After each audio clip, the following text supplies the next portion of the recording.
What's good, football fans? Back at you once again with another video. And you know, if Darian Mathis going to the injured reserve to start the year, there's a major opportunity for playing time for John Ridgeway. Now, this is a guy that played in 15 games last year, starting 4. And a guy like John Ridgeway is a completely different player than Daron Payne and Jonathan Allen. He plays nose tackle or the zero technique. He's the man that's there in the middle that really his main job is just to take up space, move his big body into a spot, and then sit there. And then as soon as he sees, the running back running at him, he shifts his weight, whatever he has to do, and he makes the tackle. Sometimes he just clogs the hole up. And of course, Allen and Payne kind of work off of him and do their thing. Having Ridgeway anchor that spot there over top of the center, and then have both of our beastly defensive tackles and both of our beastly defensive ends on the field at the same time and run that 5 front, that's the kind of stuff that should send shivers down opposing offensive coordinators' backbone, because those 5 guys can get at it. But I wanted to take a closer look at a few plays with Ridgeway and kind of point out some of the things in his game that I really like. For a guy that's 6'5" and 321 pounds, he gets up pretty good and bats that pass down on that play. Watch it back real slow, you see bop. Yep, there goes the ball right there. And I'm sure by now everybody has seen this play, his nice little side suplex of the Houston running back that had Houston's team ready to fight, to be quite honest with you, and probably most Washington fans about to die laughing at that. Like, oh my Lord, did he really do that? Oh my Lord. Here's a prime example of what I was talking about. Just clog up the spot and then make the tackle or make the play stop. And then again, against the Cowboys, he looked really good. And that was the last game of the year. He was no longer a rookie at that point, in my opinion. And they knew what his role needed to be on the team, and he actually started doing it really well. You guys might remember that's when Jonathan Allen was out.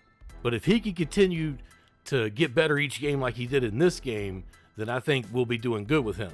One thing I really have found out that I like about this cat a lot is that he plays through and he doesn't give up. Even if at the beginning of a play he's not involved, I mean, he'll come back and try to be a part of the end of the play. Like this play right here. Watch him come across. Look, there he is right there, and he's engaged. I think that's a Kelsey right there, I think. Watch him ditch that man, and then watch this. Bow! I mean, he comes in and just levels that guy. I believe that's Goodart. Look, bow! He gets up slow, like, oh no. Watch it in slow motion here. He comes across and just whop. Ooh. I mean, that's 323 pounds coming at you right there, all on an impact. Now, I showed a couple things that I really liked about his game. Well, I need to show you the things that are lacking in his game. And yes, it all revolves around him rushing the quarterback.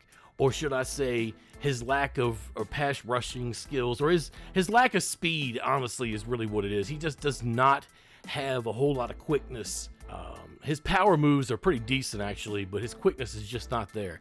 As you see right here, Dak is able to get rid of the ball. Now, of course, the speed of the inside rusher definitely made him have to get rid of the ball, and it almost was an interception. Again, it's on display here, but, he does his job here, and he makes Deshaun Watson move up off his spot and get, a little leery.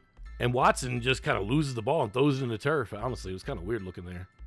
If he could learn how to take better angles, this part of his game might get better. But as you would expect for a 6'5", 320-pound man, his range of motion is kind of limited. If his size goes to one side, they cut back, he's definitely going to be behind in the play. And of course, arm tackle and Vanilla Vic will never get you anywhere if you wear burgundy and gold these days. But we're going to cut that shit right here out this season, damn it.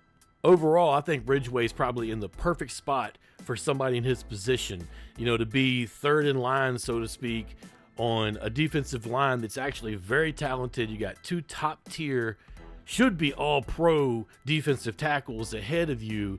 And then you're kind of in, command of the 3rd tier, so to speak. And he's definitely the nose tackle on this team.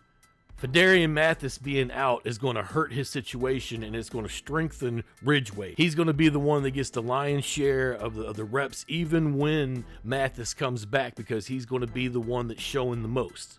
They always say your best ability is availability. If you're not available to go, then you're no good for the team at all. And until Mathis can put this injury situation behind him, it's going to be a stigma that's there, and they're going to need Ridgeway to do his best. And they're going to need Abdullah to do something as well. He's probably going to have to give breathers as well.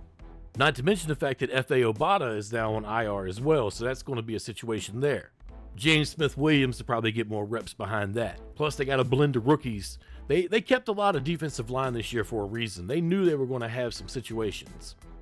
But I think Ridgeway is really in a good position, to show out in year 2. If he can take a couple steps forward, especially with his pass rushing ability, it will definitely go a long way with what his value is come contract time. At any rate, let me know what you're thinking down in the comments. Getting closer to week 1, I'd love to see those comments start popping. I really want to hear what y'all got to say about this team. I think this team could be really good. Let's hear some opinions, y'all. Y'all take it easy. Peace.